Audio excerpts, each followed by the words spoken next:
In this video, I'll introduce you to some more objects in AUTOCAD. We will start with polylines. See, polyline in AUTOCAD is treated as a complex object. So what is meant by a complex object? In a complex object, you can see objects within objects. Let's see a polyline. So I'll click on the polyline command in the drop panel, or else you can type the letter PL to invoke polyline command. Then I'm asked to specify a start point, then the next point, and these points can be defined using any of the normal point entry modes or methods. Then I'll pick the next point. I have created two segments. Now if I want, I can switch over to the arc option. So I'll click on arc. Now you can see that the next segment will be an arc segment. Then I'll pick the next point. Now here you can come across with all those options with which we have constructed arcs before. For example, if I want, I can give a second point option. So I'll click on second point, then I can pick a second point, then I can pick an end point. So this is a start point, second point, end point arc. Likewise, you can make use of any of these options to construct arcs depending upon the requirement. Next, I'll go to the width option. So when you go to width option, it will ask you to specify a starting width. I'll give a starting width of 0. So I'll give an enter. Then the next ending width I'll give 200. So you can see that this particular arc segment has a tapered width. Now I'll go to width again. The ending width of the most recent segment will appear as the starting width of the current segment. So I'll just give an enter. I want to give 200 as the starting width for the next segment, and the ending width I'll bring back to 0. The next point I'll pick here. Okay, now I would like to go back to the line mode. So click on the line here. Now I'm back to the line mode, and if I want, I can just close it. It'll get connected with the starting vertex along a straight segment. Let's see the speciality of a polyline. When you click on a polyline, you can see that even if it is made up of a number of segments, it will remain as a single unit. That's a property of a complex object.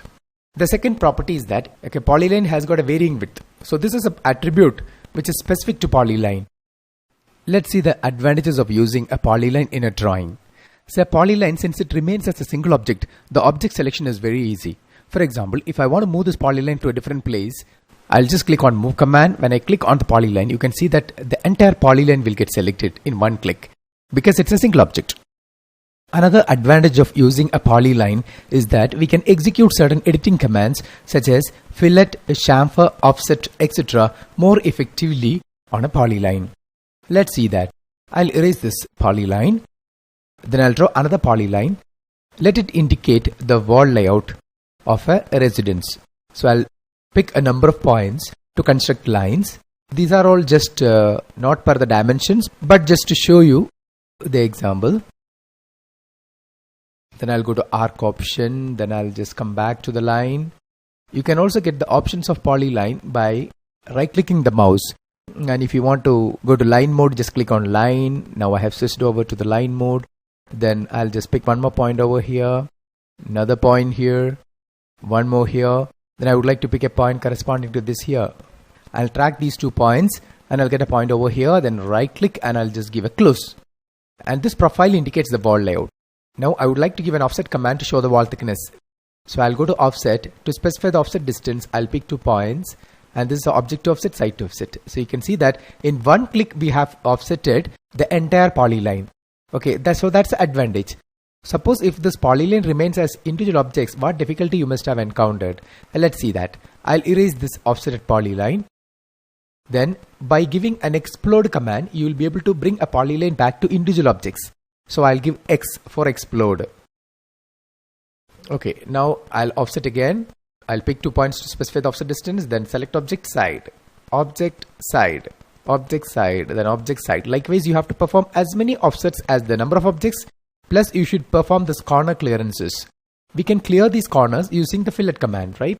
So I'll go to fillet command and I shift click to get these corners filleted.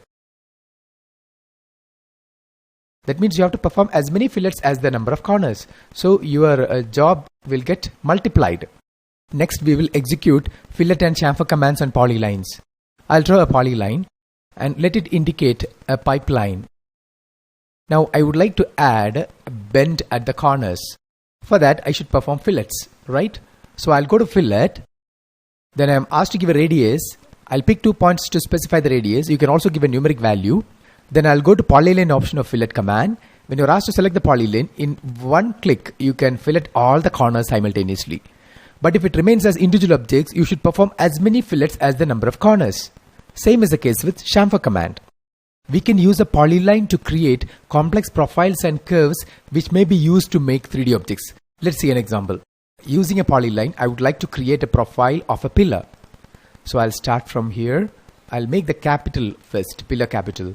So then I'll go to arc option. So right click, you go to arc option. I'll turn the ortho mode off. Then I'll go to second point because AutoCAD is trying to draw arc this way. Suppose if I want to reverse the curve in the opposite direction, then I should make use of the second point. So I'll go to second point and I'll pick the point over here. Then next point here. Then again right click, go to second point, and I want to reverse my curve onto this point. Now I would like to go back to the line mode, go to line, okay, and then I'll pick a point over here. Then go to arc mode again. Likewise, you can interactively switch over from line to arc. Now I'll go to line again.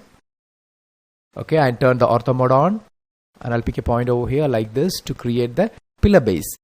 Okay, then I'll pick a point corresponding to this point here. By tracking it, I'll get it. Now right click and close. This profile can be used to create a 3D pillar.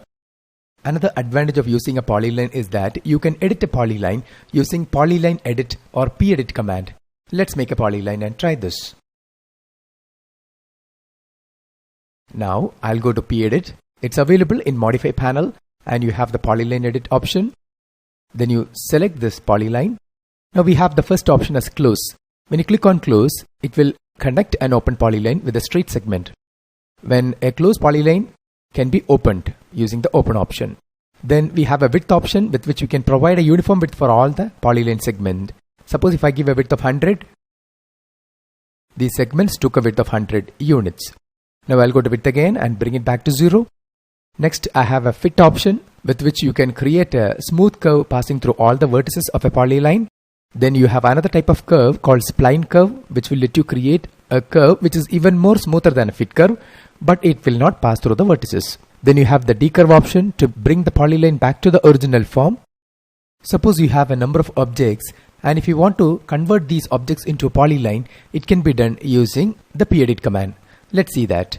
I'll draw a line. Then I'll draw an arc. That is a 3-point arc. I'll just give an enter to start from the endpoint of the most recently drawn arc. Then just give one more enter to start another arc from the endpoint of the recently drawn arc. So I have got 3 objects. These are all 3 separate objects. Now I want to convert this into a single object. You can do that with the help of the polyline edit command. So I'll go to modify, select polyline edit and select the polyline. Now the software will ask you, the selected object is not a polyline. Do you want to convert this into a polyline? Yes is the default. So just give an enter. Now we have a join option, and you select all these objects to be joined as a single object. Now just give one more enter to go out of the polyline command. You can see that it is converted to a single object. And if you want to bring all these objects back to individual objects, you can explode it. So type X to explode and select it. Now it is back to simple objects. Alternatively, you can also give join command in the modify panel. So you can click on the join command and you select all the profiles to be joined. Okay, now it is back to a single polyline. You will be able to join segmental objects only if these objects are having perfect end-to-end contact. Next we will create rectangles. I'll click on rectangle command. Then I'll click my first corner here, drag my mouse and click the opposite corner. I can create rectangles to the precise dimensions. I give enter to repeat the rectangle command, and I'll click my first corner here. Then I have a dimension option over here. It will ask me for the length. I'll give the length as a 700. Enter. Then I'll give a width of 350. Now it will ask you to pick the opposite corner point. Okay. If I pick my opposite corner point in the leftward direction, my rectangle will appear like this. If it is rightward, it will appear like this. It can be downward. In any orientation you can pick it. I'll just pick to define the opposite corner point. Now I'll give enter to repeat the rectangle command. You can also create filleted rectangles. So I'll click on fillet and I'll give a fillet radius of 250. Now it will ask me to pick the first corner and the opposite corner. Now when I drag my mouse, the corners of this rectangle will get filleted through a radius of 250 units. Similarly, you can perform chamfer in the rectangle command. We have a chamfer option, and thickness and elevations are basically used in 3D. Now we have a width option. Width option can be used to create a thick rectangle. I'll give a width of 50. Then I'll pick my first corner here, drag my mouse, and you can see that it is a thick rectangle. Now I'll go to rectangle and I'll bring the width back to 0. And I'll give the fillet radius to 0. Now you can create rotated rectangles if you want. So I'll click my first corner here, then I'll go to rotation option and I'll give a rotation angle of 45 degrees. Now this rectangle will appear only in 45 degrees. You can specify the length and width depending upon the requirement, or you can just pick the opposite corner. You can also create rectangles by specifying an area. I'll give rectangle. Now I'll pick my first corner here. I'll go to rotation and I'll bring it back to 0. Now I'll go to area option and I'll give an area of 1,50,000. 1,50,000. Now I'll click my first corner here. Now I should give a length. Let the length be 300. This rectangle has got an area of 1,50,000 and the length of this is 300 and the width will get adjusted correspondingly. So that's all about rectangles. Next I'll talk about the polygon command. You can create polygons in AutoCAD using the polygon command, which is available under the rectangle command. You can either click on the polygon button over here in the top panel, or else you can type the letter POL. Now when you give polygon, it will ask you for the number of sides. Suppose if I want to construct a hexagon, I can give a number of sides as 6. Then you have two options here. One is a center point of a polygon, another one is edge. Using a center point, you can create a polygon using a circle as a reference. Using the edge option, you can specify the length of an edge and you can construct a polygon. I'll use center point of the polygon. So I'll click on the center. Then it will ask you to define whether you want the polygon to be inscribed or circumscribed. If you choose inscribed, the polygon will be constructed inside the reference circle. If you choose circumscribed, it will be constructed outside the circle. I'll go for inscribed. And now it will ask you to specify the radius of that particular circle. I'll give a radius as 1000 units. Now this polygon is drawn inside a circle with the radius of 1000 units. Let's check that out. So I'll go to circle command and I'll use 3-point option. I'll select the first point, second point and the third point. Now let's list this circle. When I give list command, I'll get complete information related with an object in AutoCAD. I'll give list. I'll select the object to be listed. Now I'll get the radius value as 1000. Similarly, you can also construct a polygon circumscribed about a circle. In that case, the polygon will be constructed outside the circle. Now let's see the edge option. So I'll go to polygon command again. Now it will ask you to define the number of sides. I'll give 5. To construct a pentagon, now you have an edge option. It will ask you to define the first endpoint of the edge, then the second endpoint of the edge. Suppose I want the side length to be 1000 units. I can define as 1000. Now this polygon has got a side length of 1000 units. When I have defined the second point, my cursor was in the rightward direction and the ortho mode was on. That is why the second point is plotted here. Suppose I want to change the orientation or rotation of this polygon. That can also be done. So I'll go to polygon. I'll give enter to construct a pentagon. Now I'll go to edge option. First endpoint of the edge I'll pick here. Next endpoint, when I'm asked, I'll just turn off the ortho mode. You can move the mouse and you can see a little preview of how this polygon is actually going to come. I want the second point to be at a distance of 1000 units at an angle of 30 degrees. So I can give the second point as at the rate 1000 less than 30. So this point is defined at an angle of 30 degrees with respect to the horizontal. So this is how you control the orientation of a polygon when you construct it. In AutoCAD, a polygon will remain as a single object. It's a complex object. Okay, so that's all about polygons. Next we will create ellipses. So I'll go to ellipse command in the draw panel and I'll choose the center method. I'll click the center point. Now I am asked to define the endpoint of the axis. So I'll define the first axis endpoint like this by picking, and the next axis endpoint, when I move my mouse, this will become a major axis and I'll pick a point to define the next axis. These points can be defined using any of the point entry methods we have learned, like absolute, relative or polar. Next we will see the axis endpoint method. In this method, you first define an axis by defining 2 points like this. Then you define the endpoint of the other axis. Now we come to the elliptical arcs.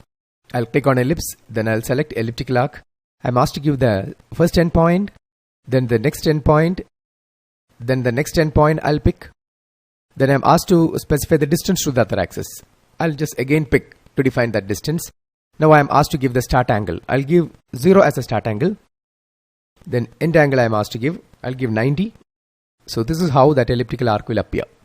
That means if I draw a line from this endpoint to the center to this particular angle will be 90 degree.